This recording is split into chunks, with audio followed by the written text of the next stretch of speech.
Bueno, y nuestro tercer conferencista es el doctor Rubén Bromiker, pediatra neonatólogo, director de la Unidad de Cuidado Intensivos de Neonatología del Snyder Children's Medical Center de Israel. Y él nos va a hablar sobre ictericia neonatal, manejo ambulatorio. Bienvenido, doctor Bromiker. Buenos días o buenas tardes, aquí en Israel en estos momentos son buenas noches. Quiero agradecer a los organizadores del Congreso Colombiano de Pediatría por haberme dado la oportunidad de compartir mi experiencia con esta charla y esperemos que en un futuro podamos hacerlo personalmente. Vamos a hablar del manejo de la hiperbilirrubinemia, que es un problema bastante importante en el mundo, especialmente en los países con limitados recursos de salud, y que puede ser prevenido.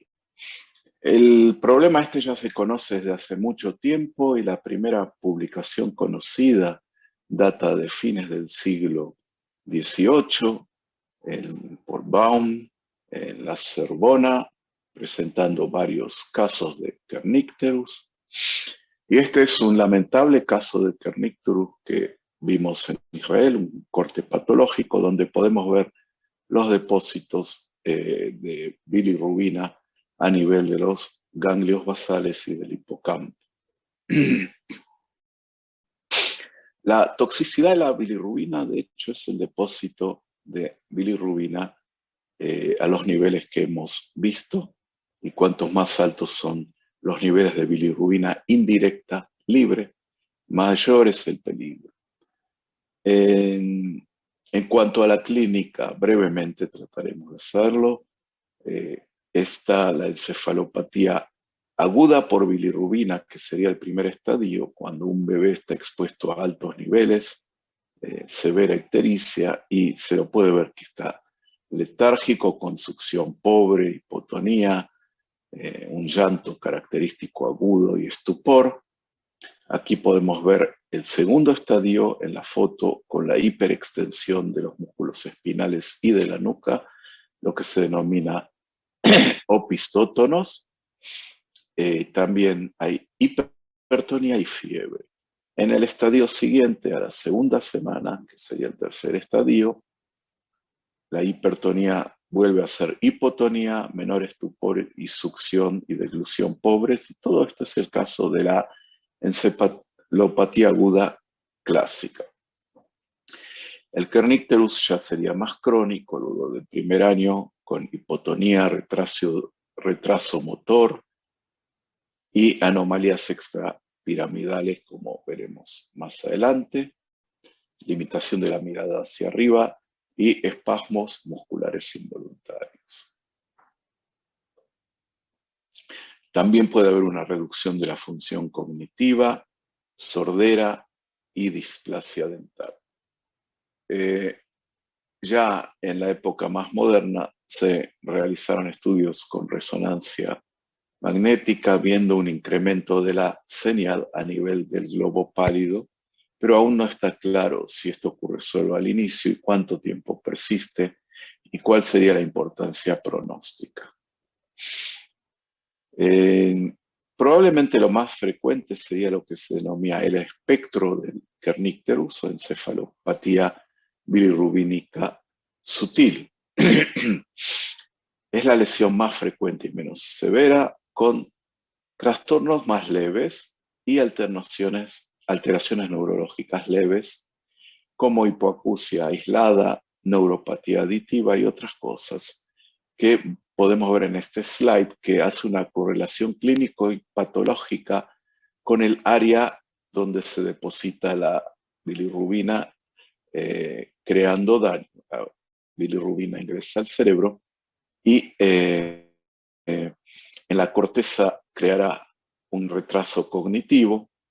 En los ganglios basales, dificultad para el aprendizaje específica y déficit de atención, desorden del déficit de atención. En el cerebelo presentará dificultad de aprendizaje específica, espectro del autismo, como dijimos, dificultad de la atención y del lenguaje. En el hipocampo creará dificultad del aprendizaje específica y retraso cognitivo. Y en el sistema nervioso auditivo, todos los trastornos auditivos y la dificultad del lenguaje. El HEM es oxidado a través de la hemoxigenasa a bilirrubina. Es importante saber que esta reacción libera una molécula de monóxido de carbono y de hierro. Esta molécula liberada nos permite, en los casos en que el monóxido de carbono está aumentado, saber que hay hemólisis. La bilirrubina reductasa reduce la biliverdina a bilirrubina indirecta, la cual se libera en el plasma y se une a la albúmina, llegando de esta manera al hígado, donde es tomada a través de la enzima ligandina e ingresada al retículo endoplasmático, donde se conjuga con a través del uridín difosfato glucuroniltransferasa con 2 glucurónicos, en parte puede ser con 1, y es eliminada al intestino. En el intestino puede ser nuevamente hidrolizada a través de la beta-glucuronidasa y reabsorbida por la recirculación enterohepática. Las bacterias pueden transformarla en urobilina, que puede ser reabsorbida y excretada por orina o eliminada por materia fecal como estercobilina, o bien la bilirrubina conjugada directa se eliminaría por la materia fecal, que es uno de los principales factores que le da el color. Pasando entonces al tratamiento, como todos ustedes saben, el tratamiento principal es la fototerapia, que fue descubierta por esta mujer, una enfermera, la hermana Ward, en Inglaterra. Es uno de los casos que realmente el personal de enfermería tiene un merecido crédito. Esta enfermera le gustaba sacar a los bebés al sol y notó que las áreas cubiertas por los pañales, cuando los cambiaba, eran mucho más anaranjadas que el resto de la piel en caso de chicos que tuvieran hiperbilirrubinemia. Se lo comentó al médico que trabajaba con ella, Kremer, el cual también asoció con otro hallazgo, que era el hecho de que midió en un tubo de ensayo bilirrubina que había permanecido bajo el sol y comparó con los valores del laboratorio del mismo tubo de ensayo de la mañana y vio que se habían reducido, por lo cual concluyó que la luz tenía un papel en el tratamiento de la hiperbilirrubinemia y así diseñaron este dispositivo de fototerapia con fluorescentes. Este es el original de Inglaterra. Este artículo fue publicado en Lancet en la década del 50. Pero ¿cómo actúa la fototerapia? Como todos saben, Einstein recibió el premio Nobel, pero no fue por la teoría de la relatividad, sino por la descripción del efecto fotoeléctrico. O sea, los fotones son onda y materia, penetran la piel y el tejido subcutáneo de los capilares, y en este lugar transforma la bilirrubina en una molécula hidrosoluble, que es otro isómero, y permite su excreción a través de la orina y también a través de la bilis, pero sin necesidad de conjugación. La bilirrubina, entonces, sería el principal de estos isómeros y estaría influenciada por varios factores de los cuales hablaremos posteriormente. Pero lo importante para entender cómo actúan estos fotones, esta es una molécula de bilirrubina indirecta y vean que existe esta unión oxígeno-hidrógeno, oxígeno-hidrógeno. Los fotones rompen esta unión y crean la molécula de lumirrubina, en la cual el oxígeno y los hidrógenos estarían libres, y oxígeno e hidrógeno, de hecho, es agua, es polar y es hidrosoluble. Y como dijimos, se elimina a través de la orina y de la materia fecal. ¿Cuáles son las propiedades de la luz? Como todos sabemos, como hemos visto siempre, se utilizan modernamente luz azul en el espectro de aproximadamente 460 nanómetros de longitud de onda. Sería la mejor absorbida por la bilirrubina. Para entender por qué, nos ayudaremos de un programa de Photoshop. Este es el color blanco y lo que vamos a hacer ahora es sacarle el color azul de la gama y veremos qué es lo que le pasa al blanco cuando le robamos el azul.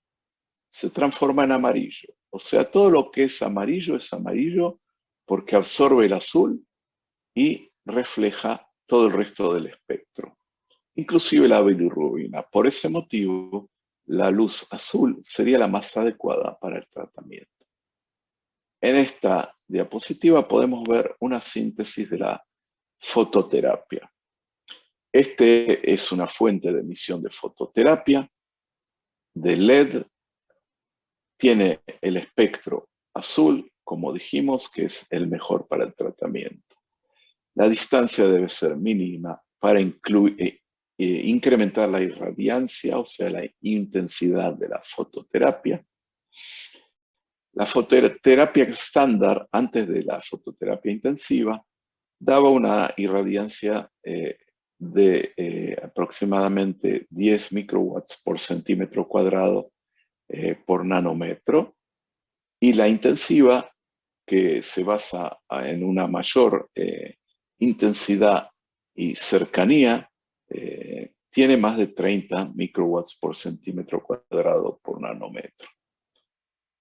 Y hay una fuente adicional de luz por debajo del bebé. De esta manera duplicaríamos la superficie para que la fototerapia sea más efectiva. Y realmente hay muchos trabajos que apuntan al hecho de que la fototerapia intensiva es mucho más efectiva que la fototerapia estándar. Las guías para fototerapia, cuando viene un bebé con ictericia, son las de la Academia Americana de Pediatría.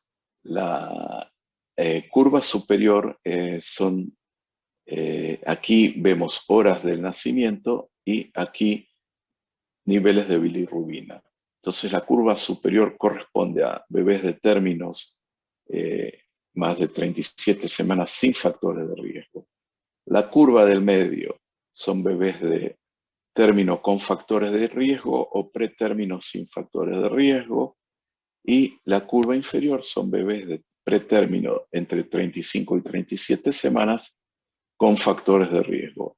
O sea, cuanto más nos alejamos del parto y del nacimiento, se permiten valores más altos, y cuanto menos factores de riesgo hay, los valores pueden ser más altos todavía para iniciar el tratamiento de fototerapia.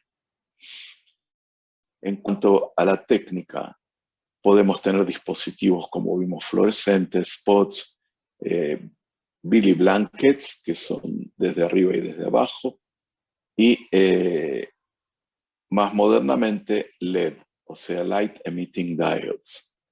Estos son unas fluorescentes, son una técnica vieja, spots de los incubadores, fuente de LED, y también un colchón con fluorescentes intensivos desde abajo, también con fibra óptica o directamente con LED desde abajo, como este dispositivo. En cuanto a la técnica, los bebés deben estar desnudos con los ojos cubiertos. Se deben dar mayor cantidad de líquidos. Esto con signo de pregunta porque los LED son fríos y entonces no hay calor y no haría falta mayor cantidad de líquidos, pero de todos modos lo importante es darlos a través de nutrición enteral para favorecer la defecación que elimina bilirrubina. La bilirrubina se debe controlar cada 12 a 24 horas, salvo que estemos cerca de valores muy altos que podrían sugerir la necesidad de exsanguinotransfusión, en cuyo caso se recomendaría medirla cada 4 horas. Se saca de bilirrubina cuando se llega en un bebé de término a valores por debajo de 13, o en el pretérmino por debajo de 10, o cuando se alcanzaría el percentilo del 40% en las curvas de Butani, de las cuales hablaremos posteriormente. Desde luego que luego de sacados de fototerapia se debe examinar a las 12 o 24 horas para determinar si hay rebote, porque puede subir nuevamente los valores. Para comprender mejor los fundamentos del manejo, voy a presentar un trabajo que hemos hecho en su momento y se publicó en Pediatrics. Hemos tenido varias publicaciones, pero esta probablemente sea la más destacada, en el cual examinamos los criterios de alta, los criterios de seguimiento al alta de los bebés,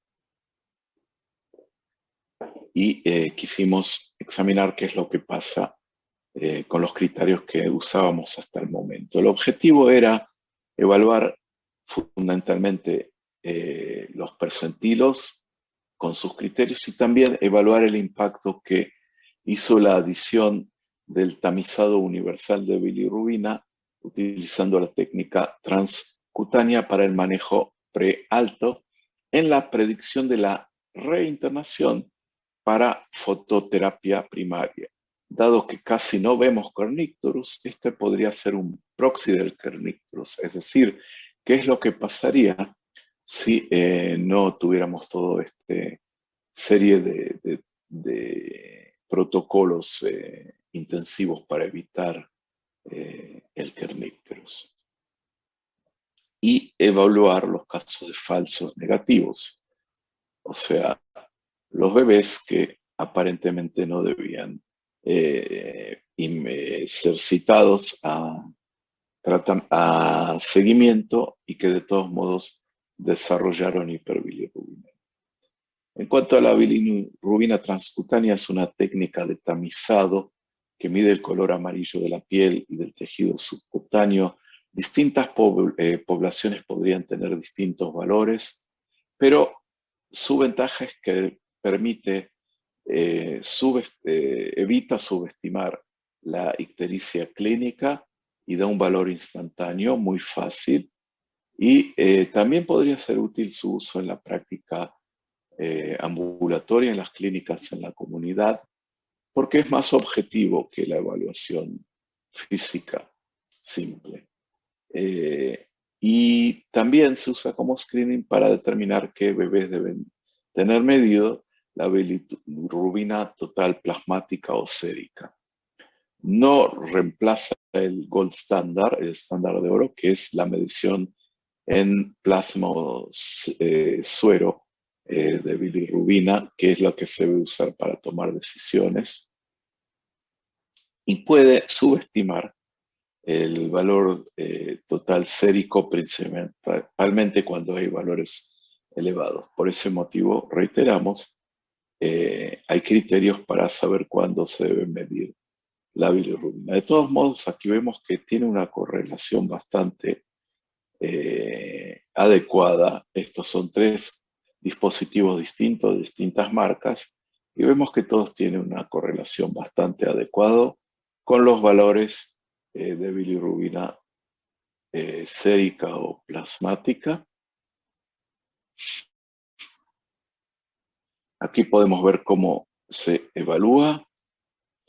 Es muy fácil, como un flash en el bebé, y nos da inmediatamente un valor, pero este valor, como reiteramos, es para decidir si hay que enviarlo al hospital o en el hospital si hay que medir bilirrubina sérica total.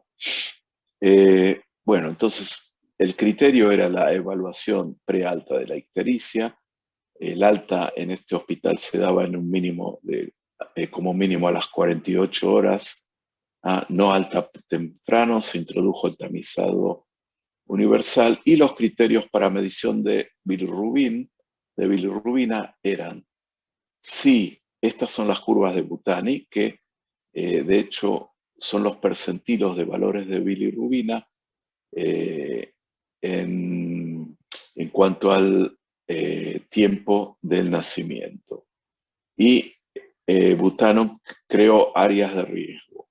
La zona de alto riesgo es por sobre el percentilo 95, la de alto intermedio sobre el 75, la de intermedio bajo sobre el 40 y la de bajo por debajo del 40. Entonces los criterios que utilizamos fueron todos los bebés que estaban por sobre el área del percentilo 75 y todos los que estaban por sobre el área del percentilo 40 con el agregado de factores de riesgo. Todo el resto de los bebés, como sugiere la Academia Americana de Pediatría, fueron enviados a seguimiento clínico en los centros primarios de salud.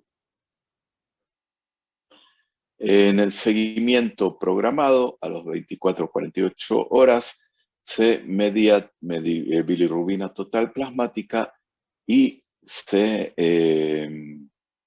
o en caso de que fueran, estos fueron los programados, y los no programados eran los que la comunidad nos envió, que de hecho no reunieron los criterios de seguimiento, y fue por el examen físico o por la realización de bilirrubina transcutánea en la comunidad. Dos palabras en cuanto al examen físico: la bilirrubina se distribuye centrífugamente y en cuanto a las áreas más periféricas tienen color amarillo, eso significa que los valores son más altos. Entonces, si vemos en las palmas y plantas de la mano, ello quiere decir que los valores probablemente serán mayor de 15 miligramos por decilitro. Entonces, cuando vemos bilirrubina en el muslo, cuando se ve que es amarillo, debería evaluarse este bebé en el laboratorio. Y bueno, y si los valores de bilirrubina estaban por sobre las curvas de la American Academy of Pediatrics, como vimos antes, era el criterio para fototerapia. Y desde luego también había criterios para exsanguinotransfusión. En el periodo de 2 años del estudio nacieron casi más de 25.000 nacidos vivos en un único centro, un centro muy grande, por cierto, que era el hospital donde yo trabajaba. El 5,6 por mil fueron readmitidos y solamente 31 neonatos tuvieron valores mayores de 20 miligramos por decilitro, 1,22 por mil, y solo un caso fue mayor de 25 miligramos por decilitro sin kernicterus. O sea, no tuvimos en el estudio ningún caso de kernicterus y también ninguna exsanguinotransfusión. Aquí podemos ver que al alta hubo un promedio de bilirrubina de 13 miligramos por ciento y en la reinternación 19 miligramos por ciento, y luego de un periodo de menos de un día pudieron ser sacados de la fototerapia. Aquí podemos ver los factores de riesgo principales. Prematurez tardía fue el mayor factor de riesgo, alta temprana, 15%, CUMS positiva y G6PD, porque estos son en general causas de ictericia temprana, entonces son tratados con fototerapia en la primera internación y no en la reinternación, y sangrados también son factores de riesgo. Aquí podemos ver los riesgos relativos. Vemos que el control, el punto de referencia son los de bajo riesgo, o sea, los que tuvieron valores por debajo del 45% percentilo, En cuanto incrementamos los valores en el alta, vemos que el riesgo relativo es mucho más alto. Con los chicos que están por sobre el percentilo 75. Los que están sobre el 95 es un número menor porque estos ya se supone que tuvieron valores que nos llevaron a tratarlos ya en la internación del nacimiento y no en la reinternación. Entonces, en la discusión, el screening de transcutáneo disminuyó estos casos que fueron enviados del centro de salud porque hasta ese momento el 40% de las reinternaciones habían sido mandados por el centro de salud y no citados. O sea, disminuimos mucho el falso negativo y se incrementó la sensibilidad del protocolo. Por otro lado, las zonas de bajo riesgo, aún utilizando el tamizado, no eliminan el riesgo de reinternación. Esto reafirma la recomendación de la Academia Americana que todos los bebés deben ser seguidos en los centros primarios de salud, en la comunidad, y que el riesgo intermedio bajo no es lo mismo que riesgo bajo, sino que estos chicos estarían bajo riesgo de internación. Entonces, ahora nos estamos acercando al final. Los principios básicos del manejo de la hiperbilirubinemia. Al alta, debemos realizar tamizado universal.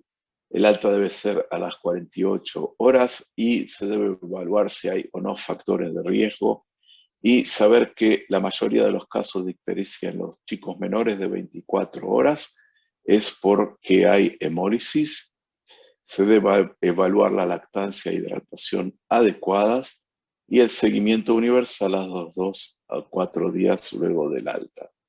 Porque el pico de bilirrubina, por la falta de eliminación, inmadurez del hígado y menor apetito y menor defecación, se produciría luego de las 48 horas luego del alta.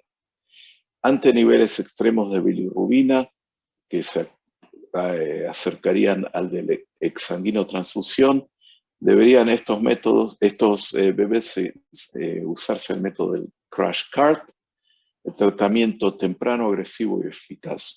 Cuando llegan al hospital, inmediatamente introducirlos a fototerapia intensiva y no esperar a confirmar los valores, sino que tratarlos hasta que lleguen los nuevos valores.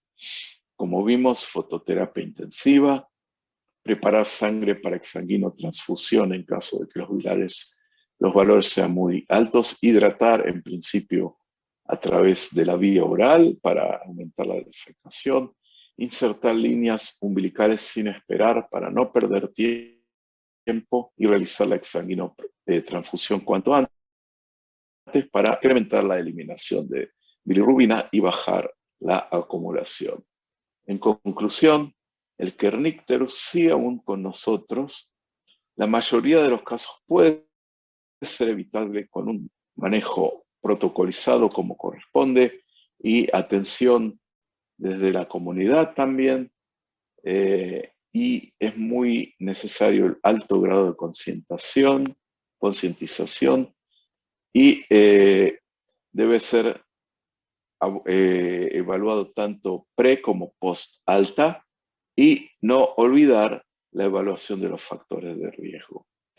Bueno, deben ser acatadas las normas y una imagen puede más que 1000 palabras y múltiples imágenes, o sea, un vídeo puede más que muchas imágenes y los invito a ver para concluir un vídeo de lamentables casos que no se pudo evitar el Kernicterus. Este vídeo se encuentra en el sitio de web de la Asociación de Padres de Niños con Kernicterus.